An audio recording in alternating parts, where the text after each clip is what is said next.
여러분, 저 새해 송구영신 예배에 오셔서 나름대로 결단도 하시고 작정도 하시고 또 2015년 한 해 계획을 세우신 줄로 믿습니다. 저희 교회는 올해 한 해 동안의 표를 지난번에 그 교회 리서치 결과로 이 신의 성품에 참여하는 자를 이어서 이제는 그리스도의 장사한 분량에까지 이르자는 이런 주제를 정했습니다. 이게 이제 쭉 1년 동안에 우리가 계속 묵상하고 또 함께 바라보고 기도해야 될 내용입니다만은 우리 리서치 결과에 보니까 조금 우리가 공동체성이 조금 결여된 것 같다. 그래서 이 교회 공동체에 대한 이야기, 그러면서 공동체를 통해서 우리가 하나님 앞에서 자라가는 이런 비전이 제시됐으면 좋겠다 해서 오늘 에베소서 4장 13절부터 16절 이 말씀을 표로 정했습니다. 너무 좀 높고 황당하다는 생각이 드실지 모르겠어요. 그리스도의 장사한 분량에까지 자라자. 그러면은 이건 너무 높은 목표가 아닌가 이런 생각도 드시기도 하고 좀 현실 감각이 좀 떨어진다 이런 생각을 하시는 분도 있을 것 같아요. 지금 우리가 삶이 얼마나 각박한데 좀 위로하고 격려하는 그런 설교를 좀 하고 그런 목표를 설정해 주시지, 이게 치유하는 교회, 천국 같은 가정, 또 교회 같은 천국 같은 교회 뭐 이런 거 좀 해주시지, 그리스도의 장사한 분량이 이르자 너무 높은 좀 삭막한 표가 아닌가 이런 생각이 들지 모르겠는데요. 전혀 그렇지 않습니다. 이 세상은 새해를 맞아 위기라는 진단을 내놓고 혁신과 도전만이 살 길이라고들 예언드립니다. 1월 1일은 공휴일이기 때문에 그냥 달맞이 또 해맞이 때문에 사람들이 분주하게 갔다 온 이야기들이 있더니 1월 2일은 이제 각 그 회사들마다 모든 조직들이 이제 시무식을 하는데 그 시무식 했던 장면들을 쭉 이렇게 보여주는데, 여러분 이 주로 기업체들 시무식을 왜 보여주는지 잘 모르겠어요. 이 방향할 게 상당히 많고 보도할 게 상당히 많을 것 같은데 왜 기업체들의 시무식을 보여주나 그런 생각이 저는 좀 들었습니다. 여러분은 어떻게 보시는지 모르겠는데 저는 왜 하필이면 이런 걸 보여주나, 제일 메인 핵심 시간에 그것도 한 꼭지, 두 꼭지, 세 꼭지가 하는 데가 있더라고요. 그러면서 자고 나면 청년들에 관한 신조어가 계속 생겨나고 있구나. 여러분, 그래서 우리 청년들 말이 계속 바뀝니다. 청년들에 관련된 신조어가 청년 실신, 청년 실업자에다가 신용 불량자까지. 그 다음에 또 장미족, 장기간 미취업 사람들, 3.1절, 31세가 되기까지 취업을 못하면 길이 끊긴다. 페이스팩, 얼굴도 스펙이다 이런 말이 생겨난다면서요. 이게 이제 한 달 전에 없었던 말인데 지금 또 생겨났다는 생각이 듭니다. 그만큼 삶이 각박하고 우리 청년들이 참 암울하다는 생각이 듭니다. 그런데 그리스도의 장사한 분량이 되도록 자라가자라는 것은 너무 비현실적이라는 생각이 들 수도 있겠구나. 교회라 마땅히 영적 성장을 언급해야 하겠지만 그리스도의 장사한 분량이 이르자는 것은 실현 불가능한 것처럼 그렇게 보일 수도 있겠다는 생각이 듭니다. 그런데 저는 오늘 아침 분명히 여러분에게 말씀드릴 수가 있습니다. 결코 높은 목표도 아니고 실현 불가능한 이상도 아닙니다. 왜냐하면 이 비전은, 이 목표는 우리 것이 아니고 우리의 비전이 아니라 우리를 부르시고 그의 기업으로 삼으신, 그리고 교회로 삼아주신 예수 그리스도 하나님 아버지, 우리 가운데 함께 하시는 성령님, 삼위일체 하나님의 소원입니다. 여러분, 그래서 바울은 에베소서 1장에 보면은 기도 제목이 하나 있죠. 하나님, 이 성도들의 눈을 좀 떠 주십시오. 그래서 하나님이 우리를 부르신 소망이 뭔지, 우리 소망이 아니고 우리를 부르신 하나님의 소망이 뭔지, 우리를 기업으로, 자녀로 또는 교회로 삼으신 하나님의 백성으로, 하나님의 유산으로 삼으신 그 영광의 풍성이 무엇인지, 우리 가운데 역사하시는 성령님의 강력한 능력이 무엇인지를 보게 해주십시오라고 기도했습니다. 그래서 그리스도의 장사인 분노령 일자, 이 비전은 우리 비전이기 전에 우리를 부르신 주님의 비전입니다. 뿐만 아니라 이 비전을 주신 이유와 이 비전을 이룰 수 있는 비결을 말씀을 통해서 다 밝혀주고 있습니다. 오늘 본문은 그 이유와 비결을 밝히고 있는 아주 핵심적인 이야기라고 할 수가 있습니다. 먼저 이유부터 한번 살펴보시길 바랍니다.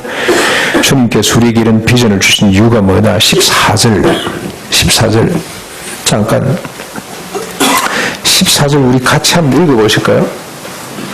같이 한번 읽겠습니다. 시작. 이 어린아이가 되지 아니하며 사람의 속임수와 간사한 유혹에 빠져 온갖 교훈의 풍조에 밀려 요동하지 않게 하려 함이라.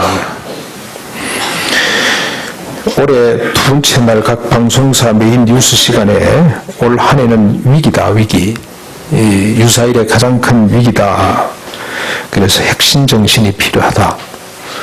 마누라하고 자식만 빼고 다 바꾸고자 하는 이런 핵심 정신이 필요하고 이 핵심 정신으로 도전해야 한다. 그러면서 어느 기업 총수는 자동차 820만 대 생산. 저 처음에는 잘못 들었어요. 그래서 그 다음날 보니까 몇 대라 그랬지? 한 100만 대? 다시 들어가서 다시 크게 보니까 820만 대 생산. 한 자동차 회사에서 820만 대를 생산하면 이 한 해 동안 이 전 세계 이미 전 세계 국가 기업이 됐으니까 1년 동안 전 세계 자동차가 몇 대가 필요할까? 그 계산에 들어가 있나 이런 생각이 들어요. 820만 대 생산. 그리고 강남에 그 비싼 땅을 사서 100층 넘는 이제 랜드마크 빌딩을 하나 세우겠다는 포부를 이야기를 하더라고요. 우리 한국의 기업들의 시무시하는 모습을 다 담아서 보여줘요. 이런 비전들을 제시하곤 했습니다. 그런데 여러분, 위기다, 혁신이다, 도전이다 하는 말은 인간들이 늘 해왔던 말입니다. 4,000년, 이 에베소서가 기록되기 전까지 인간의 역사를 4,000년으로 보고 그 이후 2,000년, 그럼 도합 6,000년 동안에 한말 한시처럼 사람들은 이런 말을 늘 해왔습니다. 홍수 이전에는 네피림들이 이런 말을 했고 홍수 이후에는 니무롯 아시죠? 니무롯 함의 후손들 가운데 니무롯 같은 이런 사람들이 나타나서 이런 말들을 늘 해왔었습니다. 니무롯은 하나님 앞에서 여호와 앞에서 용맹한 사냥꾼이더라 그런 표현이던데 하나님이 인정한 아주 힘있는 사냥꾼 그렇게 오해하기 쉬운데 그게 아니고 하나님을 대항해서 앞에서 이 말이 대항해서라는 말입니다. 하나님을 대항해서 큰 사냥꾼이더라. 그래서 그가 땅을 어마어마하게 넓혀갑니다. 넓혀가다가 곳곳에 도시를 짓고 옮겨 다닙니다. 도전정신이죠. 도전정신, 혁신. 지금 주어진 환경에 만족하지 않고 늘 새롭게 혁신하고 도전하는 정신을 그는 가졌던 사람들입니다.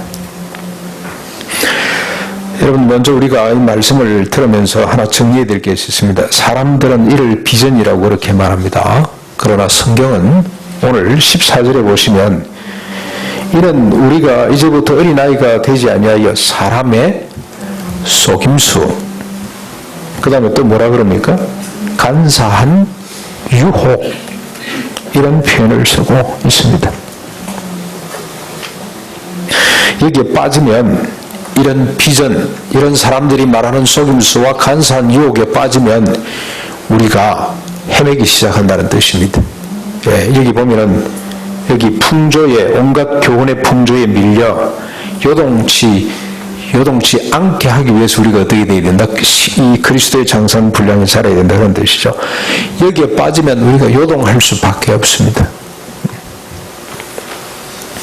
그래서 늘 긴장이 필요합니다. 저는 교회가 특별히 목회자는 성도들에게 긴장을 주는 사람이다. 그렇게 정의하고 싶습니다. 늘 긴장을 줘야 돼. 세상을 향해 늘 긴장을 유발하는 곳이 교회다. 세상 사람들은 위기다, 무슨 혁신이다, 도전이다, 이런 비전을 제시한다면 우리는 거기에 대해서 회의하도록 만드는 것이 이게 목회자가 해야 될 일이고 교회가 마땅히 감당해야 될 일입니다. 그게 비전이 맞나? 예수님도 늘 긴장을 유발하시는 분이었어요. 예수님이, 여러분 저 마가복음 누가 1장에 보시면 예수님의 일성이 뭐든가요? 때가 찼고 하나님의 나라가 가까이 왔다. 회개하고 복음을 믿으라. 하나님의 나라, 때가 찼다, 이 말은 구약의 선지자들이 하나님께서 언약하셨던, 그래서 믿음의 조상들이, 이스라엘 백성들이 그토록 사모하고 기다리던 때가 왔다. 그 때가 무슨 때입니까? 하나님의 나라가 펼쳐질 때가 왔다. 그래서 하나님 나라 운동을 시작하셨습니다. 하나님의 나라를 이제 펼쳐가시는데, 세례 요한이 보니까 하나님의 나라가 시작됐다 그러면서도 변한 게 아무것도 없단 말이죠. 기가 찹니다. 그래서 제자들을 보내서 물었어요. 하나님의 나라가 시작된 거 맞냐? 정말로 당신이 메시아 맞냐? 우리가 기다리던 그분, 우리가 오실 그분이 맞냐? 라고 질문을 합니다. 그때 예수님께서 요한의 제자들에게 뭐라고 답을 하셨습니까? 너희들이 눈으로 보고 귀로 들은 대로 하나님의 나라가 이미 시작됐다고 가서 네 선생 요한한테 이야기를 해라. 그리고 돌려보내고 난 뒤에 예수님께서 제자들이 하신 말씀이 아주 유명한 말씀이 있습니다. 뭐라고 말씀하십니까? 나로 인하여 실족지 않는 자가 복 있는 자다. 예수님 때문에 실족할 수 있다는 말. 왜냐하면 사람들은 다 누가 크냐, 누가 높은 자리에 앉을 것이냐, 여기에 관심이 있는데, 천국에서 누가 크냐고 관심이 있는데 예수님은 뭐라 그랬습니까? 어린아이 하나를 세워놓고 돌이켜 어린아이처럼 되지 아니하면 천국 못 들어간다. 크냐 작냐 따지기 전에 들어가는 게 중요한데, 어린아이처럼 돌이키지 아니하면 못 들어간다. 부자 청년이 왔습니다. 네 소유를 다 팔아 가난한 사람에게 주고 나를 쫓으라 그랬더니 그 부자가 근심이 돼서 돌아갔습니다. 거기다 대놓고 주님이 한 말씀을 하셨습니다. 부자가 천국 가기는 낙타가 바늘기로 통과하는 것보다 더 어렵다. 못 간다. 그랬더니 제자들이 한마디 합니다. 그러면 누가 천국 가겠노? 자기들끼리 한 말인 것 같아요. 그럼 누가 천국 가겠노? 좀 속된 표현으로 하면은 어느 놈이 천국 가겠노? 그런 뜻이죠. 그랬더니 예수님께서 딱, 무슨 말입니까? 돈 좋아하지 않는 사람 누가 있냐? 부자 되고 싶지 않은 사람이 누가 있냐? 누가 천국 가겠냐? 그랬더니 주님께서 하신 말씀, 사람으로서는 할 수 없다. 그러나 하나님으로는 하실 수가 있다. 안 될 것 같이 하나님은 그렇게 하신다. 돈을 사랑하지 않도록 만들어 주신 분이 하나님이다. 그런 뜻입니다. 그럼 돈 안 좋아하면 일을 하지 말라, 그렇게 오해하면 안 됩니다. 더 열심히 일하게 됩니다. 더 열심히. 그런 교훈의 말씀들을 자꾸 주시니까 사람들이 막 헷갈려하고, 그래서 주님은 나로 인하여 실족지 않는 자가 복이 있다. 내가 평화를 주기 위해서 온 줄 아냐? 풀을 주기 위해서 왔다. 나 때문에 형제가 형제끼리, 부모 자식끼리 갈등이 생기고 원망이 생기고 미움이 생길 것이다. 오늘 여러분, 우리가 이렇게 세상 풍조에 밀려서 요동치 않기 위해서 그리스도의 장산 분량에까지 반드시 자라가야 됩니다. 필연입니다. 필연. 주님이 불러내신 목적이기도 합니다. 이걸 높은 이상이라고 생각을 하고 그냥 제껴놓으면 안 됩니다. 아하, 우리가 그리스도의 장산 분량에까지, 여기까지 이르지 못하면 어떤 상태가 됩니까? 어린 아이 상태에 머물리게 됩니다. 저는 기독교 성도님들 가운데 죽만 먹어야 되는, 젖만 먹어야 되는 어린아이 상태에 머물러 있지 않기를 바랍니다. 한 사람도 그러지를 않고 딱딱한 식물을 먹을 수 있는 어른들이 다 되시기를 바랍니다. 그러기 위해서는 자라가야 됩니다.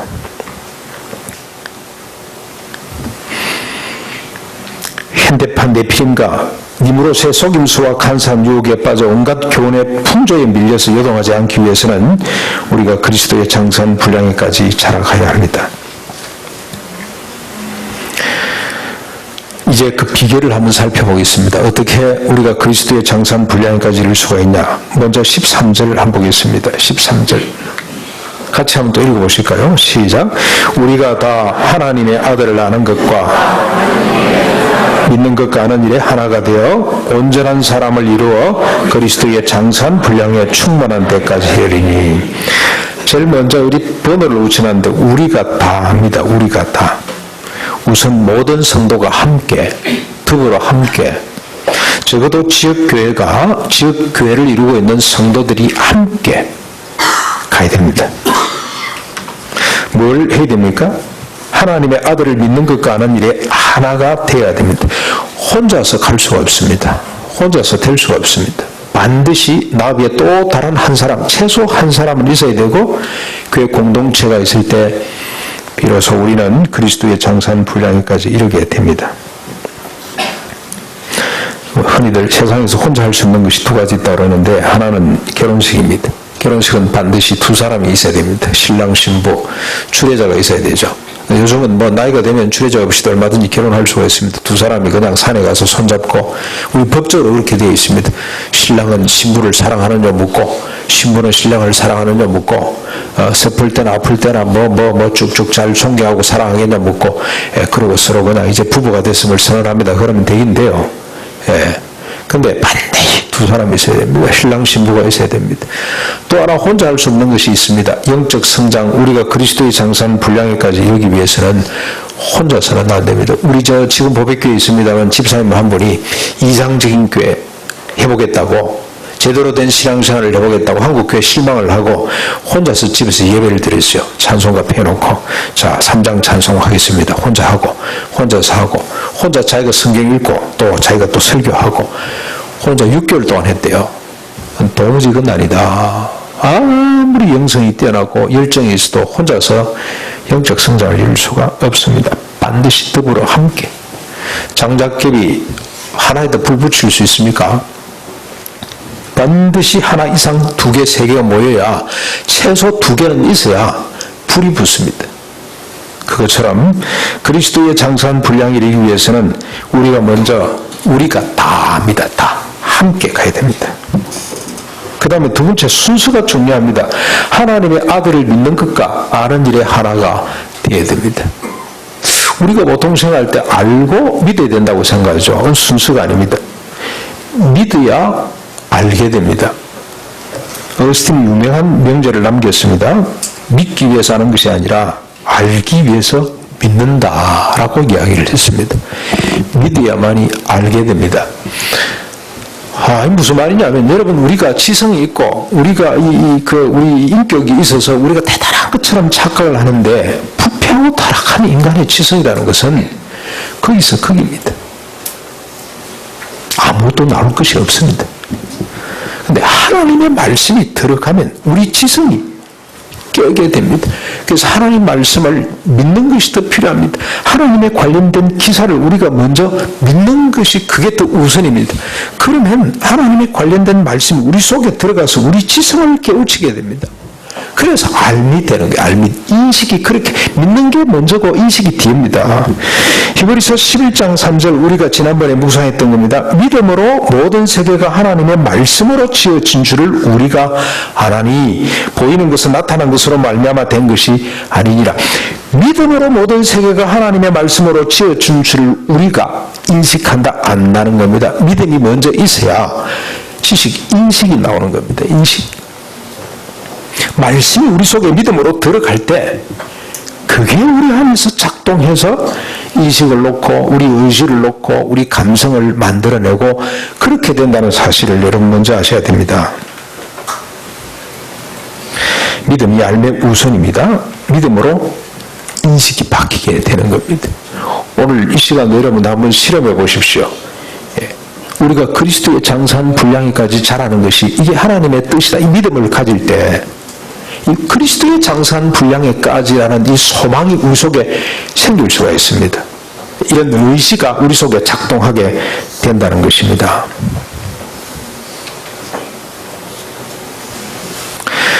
그런데 여러분, 우리가 그리스도를 믿고 안다는 내용이 뭐겠습니까? 그분이 뭐 십자가에 달려 돌아가시고 역사적으로 시간적으로 우리가 안다, 그런 뜻이 아닙니다. 그리스도를 믿고 안다는 것은 그분의 인격과 그분의 사역을 말합니다. 먼저는 그분의 인격입니다. 하나님과 동등된 분이다. 태초부터 계시면서 하나님과 동등된 분, 삼위일체 가운데 한 분이시다. 여기 우리 4장에 좀 이따 살펴보겠습니다만 만유 위에, 만유 가운데, 만유 위에 계시는 분이 예수 그리스도시다. 그분의 인격에 관한 말씀이죠. 그분의 사역은 뭡니까? 천지를 창조하셨고 그분이 인간의 몸을 입고 이 땅에 오셔서 뭐 하셨습니까? 사역의 핵심은 그분의 사역은 가르치는 것도 있고 병 고치는 것도 있고 수많은 것이 있습니다만 그분의 사역의 핵심은 십자가 부활입니다. 십자가를 지시고 부활하신 일, 그게 그분 사역의 핵심입니다. 핵심. 그걸 아는 겁니다. 십자가는 뭡니까? 우리의 모든 죄를 대속하시기 위해서 그분이 십자가에서 대신 죽으시는 겁니다. 죄의 삭은 사망인데 주님이 십자가에서 죽으심으로 우리의 모든 죄뿐만이 아니고 우리의 사망을 대신해 주시는 겁니다. 그뿐만이 아닙니다. 우리가 지금 해야 될 일을, 우리가 알아야 될, 믿고 알아야 될 내용이 뭐냐? 예수 그리스도가 십자가에 달려 돌아가심으로 우리 죄값, 그 다음에 우리의 사망을 대신할 뿐만이 아니라 뭐까지 하셨습니까? 철저하게 부패하고 타락해서 자기중심적으로 살 수밖에 없었던 옛사람도 함께 십자가에 못을 박는 일을 하셨어요. 주님이 장사 진행받을 때에 함께 그런 사람을, 옛사람을 주님께서 장사 지내버렸어요. 이게 주님의 사역의 핵심 내용 가운데 하나입니다. 부활입니다. 그분이 부활하심으로 말미암아 우리 부활의 첫 열매가 되셨습니다. 그것만 전부 답니까? 그 정도 믿고 알면 안 된다는 겁니다. 그러면 우리가 그리스도의 장사한 분량이 이룰 수가 없어요. 뭐까지 믿어야 됩니까? 뭐까지 알아야 됩니까? 하나님의 약속을 믿어야 되죠. 부활에 관련된 하나님의 약속이 우리 부활의 첫 열매가 되실 뿐만이 아니라 우리를 새 생명 가운데서 다시 태어나게 하는 겁니다. 그래서 율법에, 구약의 율법과 비교해서 율법 육신의 할례가 아니고 어떻게 해야 된다? 우리는 새로 지음을 받아야 된다. 어떻게 지음을 받습니까? 예수님이 부활하실 때 우리가 다시 태어나는 걸 말해요. 그게 하나님께서 우리에게 주신 언약이고 그걸 믿는 것이 믿음이고 그걸 믿을 때 그리스도에 관련된 온전한 지식을 빌어서 우리가 소유할 수가 있게 됩니다. 그걸 알 때 우리가 그리스도의 장사한 분량까지 자라게 된다는 겁니다. 새 생명이 뭡니까? 해생명. 다시는 자기 자신을 위해 살지 않고 오직 그리스도와 타자를 위해 사는 능력, 그것이 새 생명입니다. 부활로 하나님께서 우리에게 부어주신 것이고 이 삶을 보장하시기 위해서 성령님까지 보내주신 분이 예수 그리스도. 이분을 믿고 알아야 됩니다. 근데 여기 안다는 것은 여기 안다 되어 있죠. 아는 것과 믿는 것과 아는 일에 우리가 하나가 됐다. 여기 안다는 것은 그냥 안다가 아니고 이게 두 단어가 보태진 합성어입니다. 합성어. 완전이라는 말과 지식, 인식이라는 말이 같이 이렇게 붙은 말입니다. 그러니까 완전히 안다, 정확하고 올바로 인식한다, 그런 뜻입니다. 예수 그리스도를 믿고 예수 그리스도에 관련된 완전한 지식을 가질 때 그때 우리가 그리스도의 장사한 분량에까지 이르게 됩니다. 또 하나의 비결을 15절 16절에서 밝히고 있는데 그 뒤에 것도 한번 같이 보겠습니다. 15절 16절 우리 같이 한 목소리 읽어보실까요? 오직 사랑 안에서 참된 것을 하여 범사에 그에게까지 자랄지라. 그는 머리니 곧 그리스도라. 그에게서 온 몸이 각 마디를 통하여 도움을 받음으로 연결되고 결합되어 각 지체의 분량대로 역사하여 그 몸을 자라게 하며 사랑 안에서 스스로 세우느니라. 여기 14절이 있기 때문에 15절이 다시 한 번 더 반복해서 이야기를 하고 있다고 보시면 됩니다. 15절 먼저 오직 사랑 안에서 참된 것을 하여 오직 사랑 안에서 어떤 이유나 조건 때문이 아니라 오직 사랑 때문에 사랑이라는 동기와 목적 때문이라 그런 뜻입니다. 참된 것을 하여, 이 말이 아주 재밌는 말인데 참된 것을 하여 뭐가 참된 것을 하는 겁니까? 우리가 서로 이제 사랑 안에서 오직 사랑의 동기 목적으로 참된 것을 해야 되는데 이 참된 것을 한다는 것이 뭐냐? 영어 성경에 보면은 진리를 말하는 걸 말해요. 진리를 말한다. 그렇게 되어 있어요. 이 정확한 번역입니다. 참된 것을 하여, 이 말은 우리가 무슨 착한 일을 하여 아닙니다. 그런 뜻이 아니고 진리를 말함으로 그 진리가 뭐겠습니까? 여기서 하나님의 말씀이 진리겠죠. 하나님의 말씀의 핵심은 곧 예수 그리스도입니다. 예수 그리스도. 예수 그리스도에 관련된 모든 이야기를 하는 것이 그게 참된 것을 한다는 뜻입니다. 이렇게 예수 그리스도에 관하여 말함으로 참된 것을 함으로 그런 뜻인데 이게 이렇게 예수 그리스도에 관하여 이야기를 함으로 범사에 그에게까지 자랄지라 그는 머리니 곧 그리스도라 머리 대신 그리스도까지 자라게 된다. 우리가 예수 그리스도에 관련된 이야기를 함으로 우리가 그리스도의 장선 분량에까지 자라게 되는 겁니다. 이야기가 그만큼 중요합니다. 예수님에 관련된 이야기가 그만큼 중요합니다. 저는 설교 시간에 예수 그리스도에 관련된 이야기 외에 다른 이야기를 한다는 것은 그 엄청난 직무유기다 그런 생각을 합니다. 그런데 이 이야기는 설교 시간은 혼자서 일방적으로 하는 것밖에 안 됩니다만 더불어 함께 성도들이 함께 인격적으로 만나서 예수 그리스도에 관련된 이야기를 하면서 우리가 그리스도의 분량까지 자라도록 그렇게 주님께서 작정을 하셨습니다. 그 비밀, 주님 하나님 나라의 공식을 우리에게 허락해 주셨습니다. 성도가 함께 더불어 이야기한다는 것이 뭔 이야기입니까? 뭐 살림살 이야기, 뭐 부동산 이야기가 아니고 정치 이야기가 아니라 예수 그리스도에 대한 이야기를 한다는 것이 그만큼 영광스러운 일입니다. 이 이야기를 통해서 우리가 자라게 됩니다. 그리스도를 알아가게 되고 그리스도를 인식하게 되고 그분의 사역과 그분의 인격이 어떤 것인지를 알아가는 것만큼 우리가 자라게 된다는 뜻입니다. 단지 예수 안에서 이야기를 한다. 그 말이 또 무슨 뜻인지 16절을 한번 보십시오. 그에게서 온몸이 각 마디를 통하여 도움을 받음으로 연결되고 결합되어 각 지체 분량대로 역사에 그 몸을 자라게 하며 사랑 안에서 스스로 세워져 간다. 우리가 이렇게 서로 같이 그리스도에 대한 이야기를 하면 우리가 그리스도로 가득 찬 믿음과 지식 때문에 그 다음에 그 말씀 가운데 우리가 서로 그리스도가 머리가 되고 우리는 각각 살아있는 지체들이 되어서 이 말씀까지 우리가 듣는 사이에 그리스도, 머리 대신 그리스도를 중심으로 우리가 온전한 몸으로 스스로 자연스럽게 세워져 간다는 뜻입니다.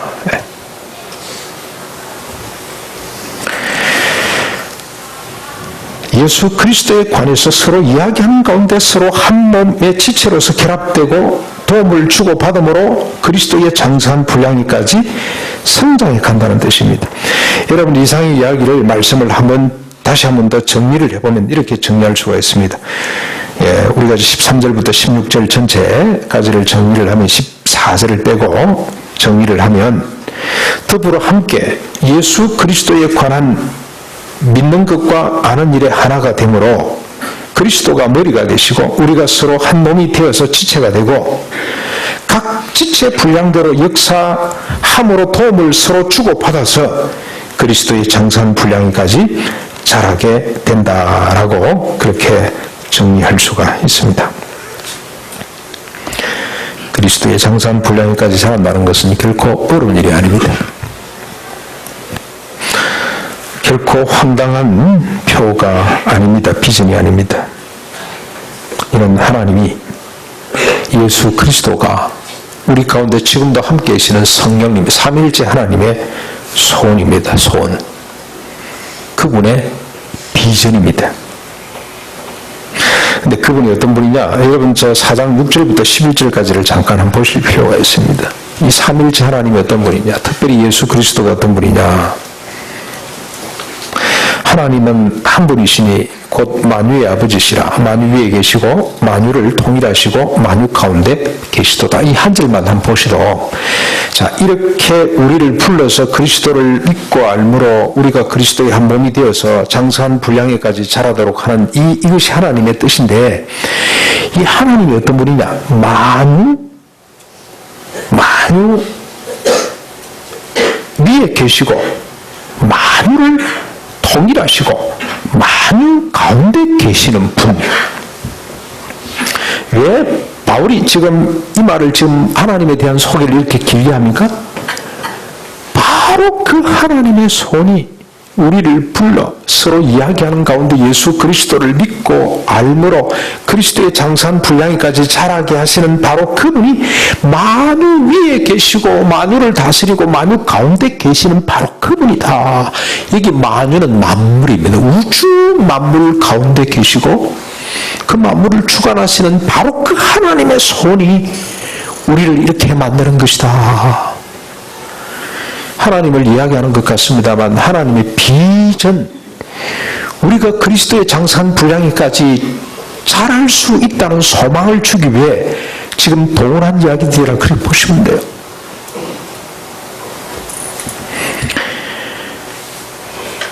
여러분, 저 피카소 그림 그리는 거 보셨어요? 지금 피카소 그림 하나 가지고 있으면 아마 큰 소리 칠 겁니다. 최소한 수억은 안 하겠어요? 진품을 가지고 있다면. 그분의 능력이죠. 그분의 능력, 그분의 솜씨. 그래서 피카소 사인 진품으로 확인이 되면 얼마나 그 가치가 높겠습니까? 우리 주님은 피카소하고 비교할 수 없는 만유 위에 계시는 분.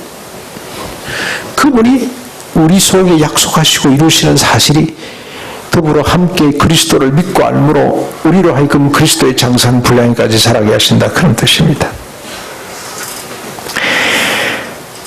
그분이 우리를 서로 하나 되게 하셨습니다. 그분이 우리를 불러 하나 되게 하셨습니다. 교회로 이루게 하셨습니다. 그게 4절부터 6절까지 나오는 말씀입니다. 몸이 하나요 성령도 한 분이신 이와 같이 너희가 부르심의 한 소망 안에서 부르심을 받았느니라. 주도 한 분이시요 믿음도 하나요 세례도 하나요 하나님도 한 분이시니 곧 만유에 계시는 분이라. 그분이 우리를 불러 하나 되게 해주셨다는 겁니다. 한 몸 되도록 해주셨다. 교회가 되도록 해주셨다는 겁니다. 그리고 그분이 교회에 뭘 주셨습니까? 직분을 주시고 은사를 주셨습니다. 그게 11절 12절입니다.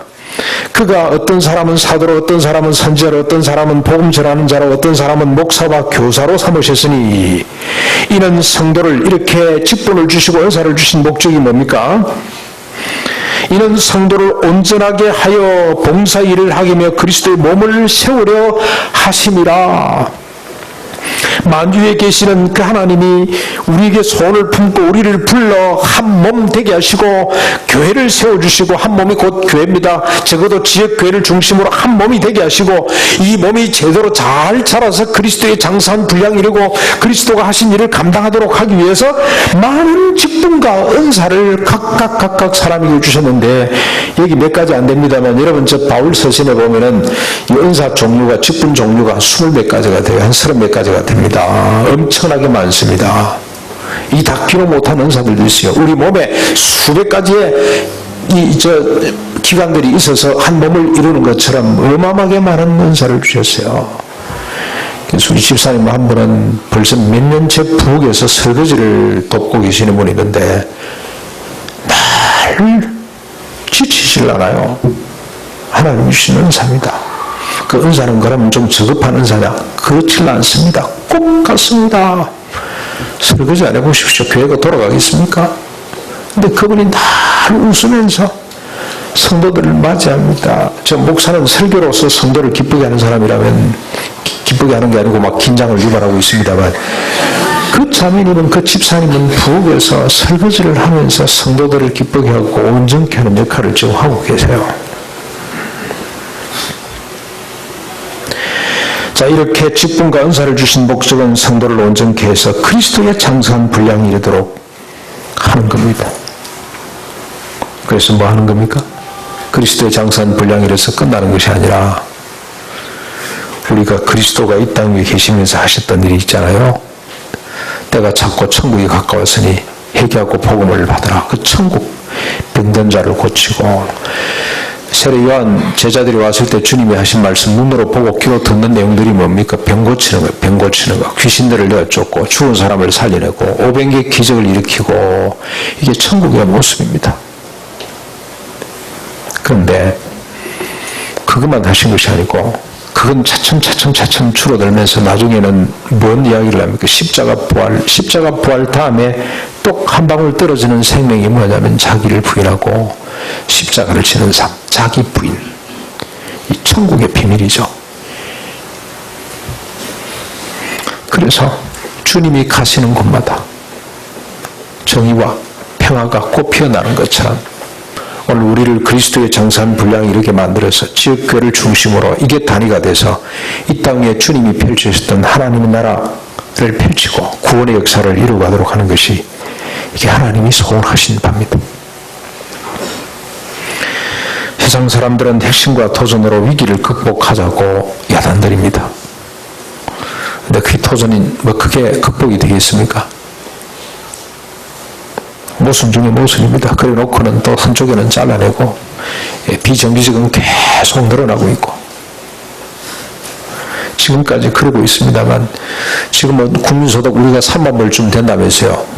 어제 우리 박근혜 대통령께서 그런 이야기를 하는데 3만 불인데, 이제 4만 불의 기초를 다지는 한 해가 되도록 합시다. 4만 불을 가자고 그래요. 그게 우리 13절, 그게 긴장해야 됩니다. 왜 4만 불 가야 되죠? 2만 불도 많은데. 지금 괜찮잖아요. 우리가 이런 말에 미혹이 안 됐으면 좋겠다는 생각입니다. 우리는 이런 비전이 아니라 그리스도의 장성한 분량. 그래서 그리스도는 뭘 하셨습니까? 주님은 가진 것 만족한 줄 알아라. 돈을 사랑하면 일만하게 뿌리다. 일용할 양식 위의 것을 좀 나누라. 우리가 많이 못 벌어서 문제가 되는 것이 아니고요. 나누지 못해서 문제가 되는 거 아니겠어요? 나누라. 일용할 양식 위의 것은 네 것이 아니라고 생각하고 나누라. 이 질서를 만들어가는 것이 이게 교회입니다. 교회고 우리 주님의 모습이고, 그 가치를 쫓아가는 것. 누가 높으나 누가 오른쪽 왼쪽 이 가치를 쫓아가는 것이 이 세상 사람들이 우리에게 도전하는 비전이라면, 그래서 높은 자리에 올라가자 이런 비전을 제시한다면, 우리 그리스도는 그런 비전을 제시하지 않았습니다. 돌이켜 자기를 낮추는 자가 큰 자고 존재 자체를 소중히 여기는, 한 존재를 소중히 여기는 이런 나라의 가치를 펼쳐서 가는데, 우리가 그리스도의 장사한 분량에 이르러서 세상 사람들과 다르게 하나님의 나라를 펼쳐가는 역사를 일구어가는 그런 한 해가 됐으면 좋겠고, 그런 비전을 우리가 계속 서로 이야기하면서 힘을 얻고, 우리 개인적으로 그리스도의 장사한 분량이 될 뿐만이 아니라 그리스도가 이 땅에 계셔서 하셨던 그 하나님의 나라 운동을 이어가는 복된 한 해가 될 수 있기를 주님의 이름으로 축원합니다. 우리 같이 말씀을 생각하면서 우리 잠시 한번